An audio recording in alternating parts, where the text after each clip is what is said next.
qui n'est pas abonné à la chaîne, je te vois. Alors clique sur abonner. Yo yo yo la team Sage. On se retrouve aujourd'hui pour une vidéo sur la musculation et l'explication plus précisément. Pardon, je m'emporte. Donc on se retrouve aujourd'hui pour une vidéo d'explication sur la musculation et plus particulièrement sur le tempo. Le tempo, qu'est-ce que c'est? C'est le temps d'exécution d'une seule rep sur votre série. On voit beaucoup dans les salles de musculation encore aujourd'hui des tempos d'exécution trop rapides par rapport à ce que les gens veulent bosser. C'est-à-dire que si vous faites 10 répétitions et vos répétitions durent 4 secondes par rep, donc ça fait 40 secondes de temps sous tension. A contrario, si jamais vous faites vos 10 répétitions et que vous mettez 1 seconde et demie par rep, bah vous allez être sur du 15 secondes d'effort. Au final, le temps sous tension n'est pas du tout le même. Malgré que vous ayez même la bonne exécution, même la bonne charge, la bonne récup et tout ça, comme en fait le temps sous tension n'est pas assez long, vous n'allez pas bosser réellement sur du 10 reps. Donc, bien faire attention à ça. On va expliquer un petit peu le tempo, comment lire un tempo, les 4 chiffres du tempo et voir à quoi ils servent. Pourquoi rajouter des secondes sur le chiffre 1, le chiffre 2, le chiffre 3, le chiffre 4. Donc, on va se retrouver derrière sur notre petit tableau et on va expliquer un petit peu tout ça. Hashtag large.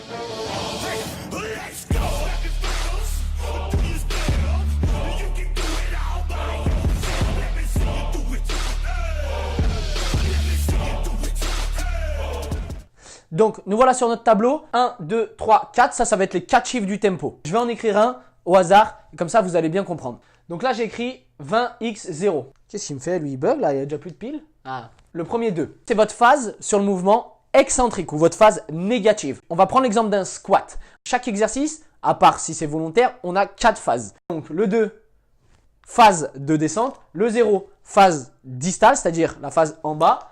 3, phase de montée, phase concentrique, et 4, la phase proximale, donc la phase en haut. Il y a une étude qui a été prouvée que les entraînements avec tempo, c'était beaucoup plus bénéfique sur la prise de masse musculaire parce qu'il y a plus de recrutement de fibres 2B. Je sais, c'est compliqué. En gros, vous allez recruter plus favorablement vos fibres musculaires 2B, celles qui sont le plus hypertrophiables, celles qui font prendre le plus de muscles. En fait, les études sur le tempo, il y avait un premier groupe, je crois que ça avait été réalisé sur des débutants. Par contre, en gros, il y avait un groupe qui s'entraînait avec du tempo, l'autre sans tempo et ça avait été plus bénéfique sur la prise de masse musculaire et la prise de force, l'entraînement avec tempo. Donc ça sert de mettre du tempo pour avoir justement un recrutement de fibres plus important, donc prise de force plus importante, hypertrophie plus importante. La phase 2, phase distale, donc la phase en bas du squat, on a mis 0 parce qu'on ne veut pas qu'il bloque en bas. À quoi ça peut servir justement de mettre par exemple un 2, un 3 ici? En fait, ça peut être bien pour travailler l'angle donné. Si on met 1 ou 2 secondes, on va bloquer et favoriser le recrutement dans cet angle-là. L'isométrie, c'est à peu près 15 degrés d'angle. Isométrie, c'est contraction sans bouger. Donc, par exemple, si jamais il y a quelqu'un qui a du mal à la partie basse, pour augmenter sa force sur cet angle-là, on peut rajouter des secondes. Là-dessus, il n'y a pas de lien direct sur l'hypertrophie. Mais en fait, comme c'est un changement de stimuli, c'est-à-dire vous allez bloquer 2 secondes en bas, vous allez faire quelque chose d'inhabituel, vous allez augmenter en fait votre potentiel de recrutement de fibres différentes d'habitude parce qu'on sait qu'il faut choquer, comme un choc à pic, oui, le corps. Et donc là, en fait, le changement de stimuli, ça choque le corps et ça change donc un lien indirect sur l'hypertrophie. La troisième, la phase concentrique. La phase concentrique, c'est la phase de contraction du mouvement. Donc en squat, en l'occurrence, là, j'ai mis un X. Pourquoi j'ai mis un X? Le X, ça veut dire en fait le plus rapidement possible. On va dire qu'il veut travailler son explosivité. Si vous ralentissez la phase concentrique, vous n'allez pas favoriser le recrutement des fibres 2B. On sait que c'est les plus hypertrophiables et celles qui nous donnent le plus de force. Donc là, j'ai mis un X volontairement pour augmenter ce potentiel de recrutement des fibres 2B. Ça peut être utile aussi pour une autre chose, la réathlétisation. Quelqu'un est blessé, on veut le faire travailler en concentrique. Au lieu de mettre des charges de mulet et de mettre un X pour qu'il charge à foison alors qu'il a une blessure au genou, à la cheville ou n'importe où, là, on met un peu plus de tempo, ça nous évite de mettre trop lourd. Donc une mise en contrainte plus importante avec une charge moins élevée. Donc tant mieux pour notre réathlétisation, c'est très bien. La quatrième phase, vous allez me dire, une fois que j'arrive en haut dans mon squat, ça sert à quoi de bloquer en haut? Comme pour la phase distale, on augmente l'angle? Non, parce que ça va être l'angle le plus facile. Mais en fonction des exercices. C'est-à-dire que là, j'ai pris le squat. En haut du squat, on sait que c'est la partie la plus facile. Par contre, en traction, en fait, les leviers sont différents. C'est-à-dire que la partie la plus dure, c'est la partie proximale, la partie vers le haut, pour passer le menton au-dessus de la barre.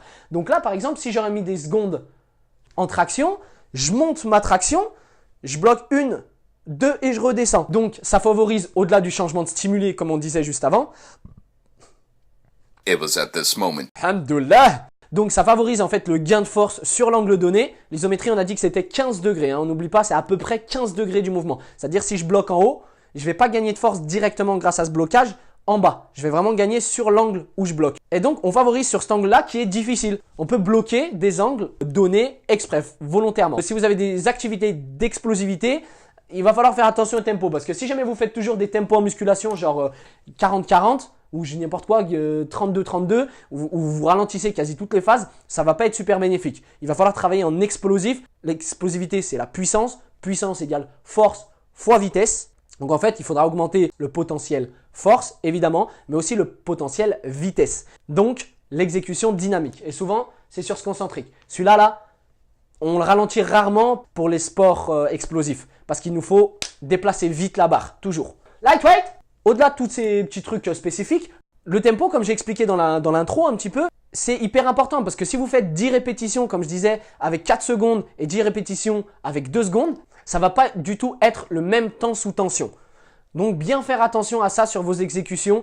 Donc, moi, j'ai remarqué pour les débutants, vraiment hyper bénéfique le tempo, mais débutants en fait comme confirmé parce que justement, les changements de stimuli en muscu, c'est hyper important. On dit toujours choquer, choquer, choquer, choquer la petite fibre. Oh putain, qu'est-ce qui se passe dans ta tête? Donc aussi, un bénéfice mais énorme, mais qui fait très, très, très mal quelque part. Il fait mal à l'ego. Non, pas l'ego comme ça. L'ego lift, comme on l'appelle. C'est le fait de vouloir pousser lourd. Montrer que je suis le plus fort, que je pousse très très lourd. Sauf que la charge est un moyen, pas une fin. Ça, c'est une phrase que je répète souvent. Donc, pousser lourd, c'est un conseil de merde. Pousser à charge adaptée, c'est le meilleur conseil qu'on peut donner. Ça fait mal à l'ego. Pourquoi? Parce qu'il faut savoir qu'un tempo normal, c'est 20-10. Il y en a même qui disent que c'est 20-20. On va partir sur un 20-10. Donc là, on est 20-10. En fait, si vous rajoutez des secondes en plus, sachez que c'est environ 5% de charge en moins. Si vous poussez au développé couché, par exemple, sur 10 répétitions, 100 kg avec ce tempo-là, si votre tempo se transforme en 40-10 au lieu de 20-10, on a rajouté 2 secondes. 2 secondes égale environ 10% de la charge. Donc, au lieu de mettre sur 10 reps 100 kg, vous allez mettre environ 90 kg. Forcément, quand vous mettez du bon tempo là-dessus, ça commence à faire beaucoup de secondes.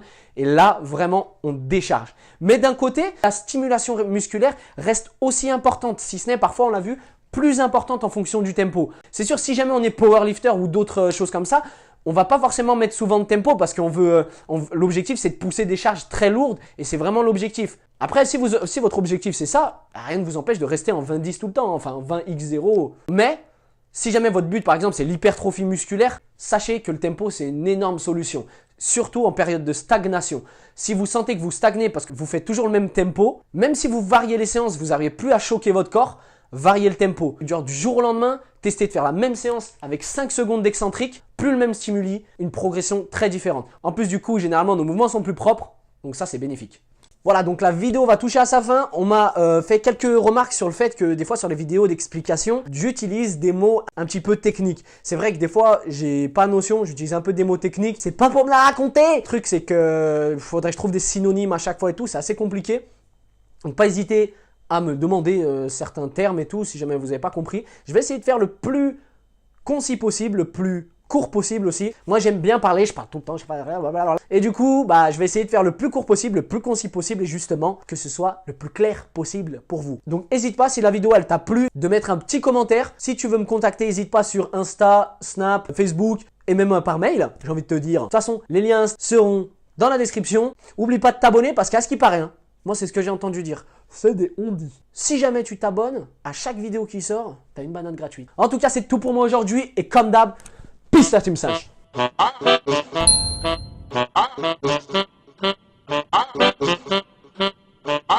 Widzę cię w Mercedesie klasy C. Powiedz skąd kasę mam ci wziąć.